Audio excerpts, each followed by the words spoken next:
2 in-game years of booking AEW. Wow, it's been a while. But we are back. Week 1 of August 2022. Of course, we started this save back August 2020. Now, well, 2 years on, a lot has changed. We start off with Abaddon defeating Taya Valkyrie with the Soul Reaver. TNT defeat Lucky Ali and Cesar Emerald. Those two just DPW guys. Lucky Ali getting the performance of the match. Afterwards, Arn Anderson comes out. He's flanked by his son Brock, as well as a fellow Nightmare family member, Lucas Fenrir. Arn talks down to the cult, saying that while he used to respect Devon, but now he just sees Devon as a misguided cultist, trying to preach words about some phony thing with Adam Cole. And how with proper tutelage, people who are young, people that you care for, like my own son Brock Anderson, like the top prospect Lucas Fenrir, we can be the best of the best. They keep, he keeps talking, he's ready to continue on, still hyping up his son, still hyping up Lucas Fenrir, part of the Nightmare family, when Joey Janela and Bruiser Sheridan, the other two members of the cult, rush out. They beat down Brock Anderson and Lucas Fenrir, and they're ready to also give Arn Anderson a bump when Adam Cole himself, the leader of the cult, comes out and he's like, no, just leave him alone. We've made our message clear. No need to hurt the old man. And so, the cult follow him backstage. The two, the Dudley twins, they come out from the ring. Devon, he follows suit. Janela, Sheridan, they follow suit as well. The Lexing brothers defeat Lance and Afa on Hawaii. Just brought them in to be jobbers. I'm trying to do a little bit better with bringing in non-full-time people so that I can have less people on the roster, because I do have a ridiculous amount of people on the roster. So, Hawaii is just brought in to be a jobber to the Lexings, aka the Creed brothers. Zack Sabre Jr. then defeats Dalton Castle in submission with a hurrah, another year, surely this. I think there's actually more to it, but it's just character limit. Charles Betts had accompanied ZSJ to ringside for the match, and afterwards he comes in to offer a hug to the British technical mastermind. And ZSJ, he's very confused by the hug, and he looks really uncomfortable as the fellow member of Team Angle gives him a hug. And Betts is like, come on, Zach, let's go backstage together. And Zach's like, no, I'm fine going by myself, I don't need a chaperone. He comes across well. I love how goofy Gable is, and I think he can fit this role pretty well. He really is a mini Angle. Lady Lydia of the Queen's Court defeats Thunder Rosa. Hook defeats Sunny Kiss. Hook, the former DPW heavyweight champion, now currently held by Momo Watanabe. Donnie Lambert defeats Ethan Page. And then we see Willie Mack alone talking to a camera. Because I've heard a lot these past weeks. No. These past years. From you, Scott Steiner, and other people. I get it. You're a legend of the business, Scott. A legitimate Hall of Famer. Multiple-time Hall of Famer. But since when did that give you the right to make fun of a man for being himself? Sure, I'm not this shredded genetic freak. Sure, I'm not this massive, muscly behemoth. Hell, people out there want to say I'm overweight. You know what? I probably am. You know what? You know what matters above all of that? It doesn't matter my muscle size. It doesn't matter my muscle mass. How much percentage of fat I have. I'm me. I get it. You wanted to help me out, Scott. You wanted to try to get me in shape.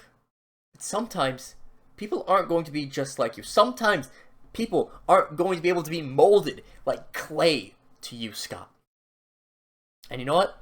I don't want to be like you, Scott Steiner. I don't care that you're this Hall of Famer. I don't want to be like you. So you know what? I'm glad you kicked me out of the Papas of Pump. I'm glad that I'm not part of that anymore. Go ahead. Talk to management. Get me fired from AEW while you're at it, because I didn't listen to you. I don't mind. At this point, I've come to terms with myself. I'm confident in being me. I'm confident in being who I want to be. And I'm content with my life. Willie Mack, he's been being made fun of for being fat. Now, could be gone. Main event, Kevin Steen defeats Tony Deppen.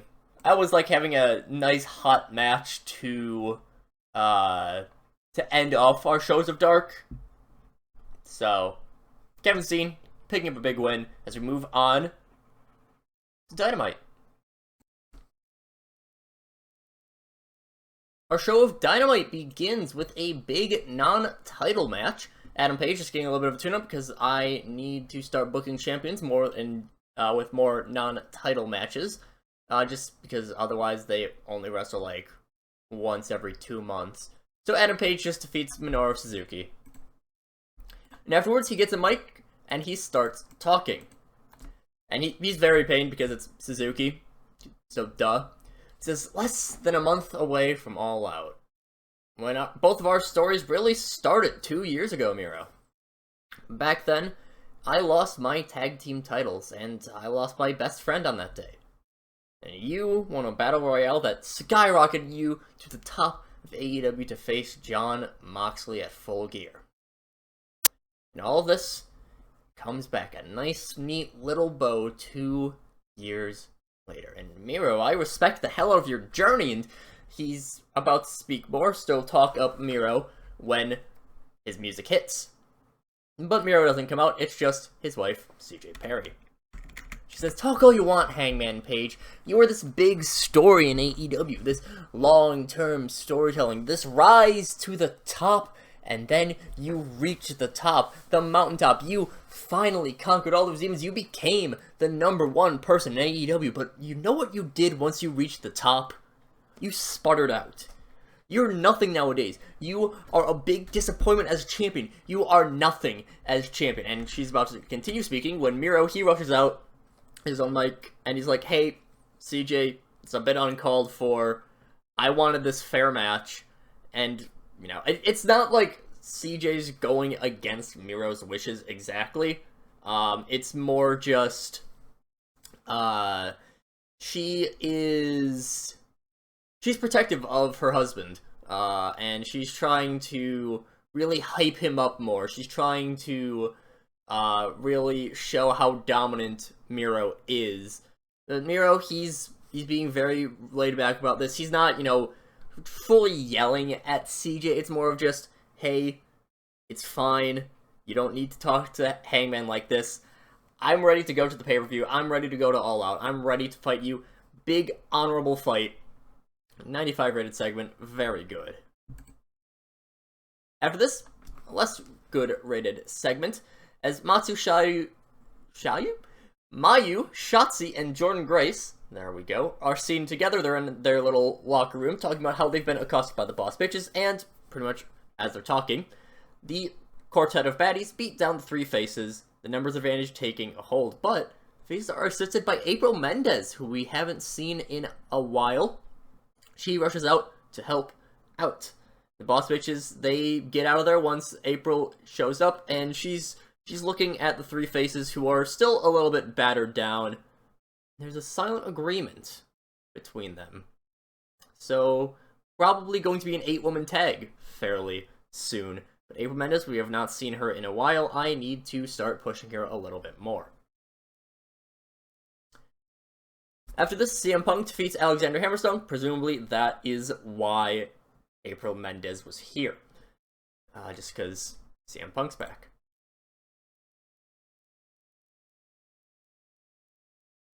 Huh. It's a 100-rated segment. I'm finally learning how to book segments, at least. CM Punk pops up quickly after the match. Oh, one more thing I should mention. Possibly one thing that helps. I did edit a bunch of commentary skills.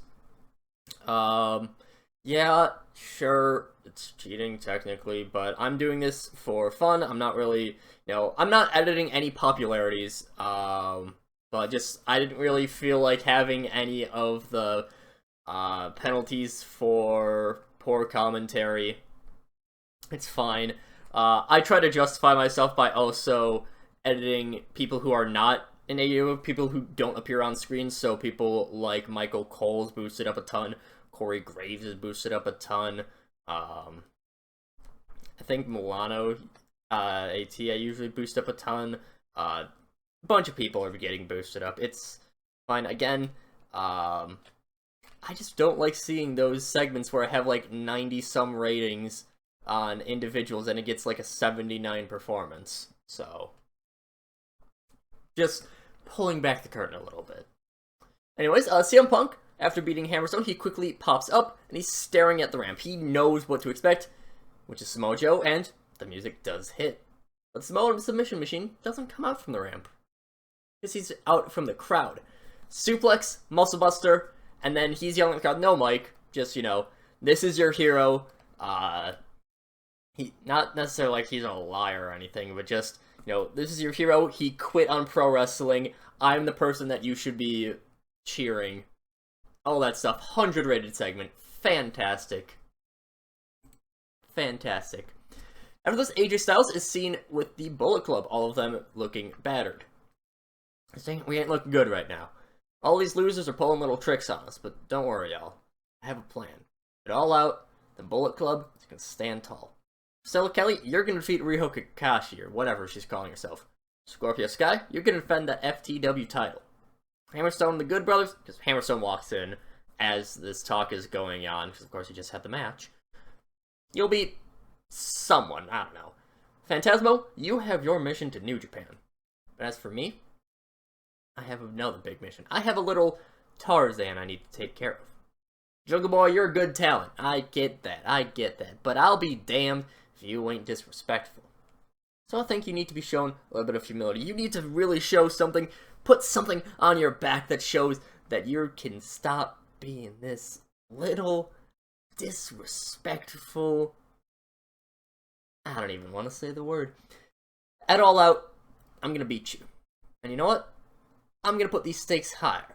Because just beating you isn't going to be enough. You've shown that you can bounce back from losses. I'm going to do something that will stay on your record for months. After I beat you at All Out, I'm going to shave off all your hair.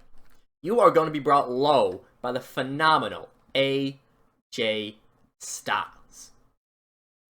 So, AJ Styles putting Jungle Boy's hair on the line, and we'll have to see if Jungle Boy responds with trying to put AJ's hair on the line, which he will. I'm just going to spoil that now. The Future defeat Hybrid 2. Pretty simple match. Fergie was at the announcing desk.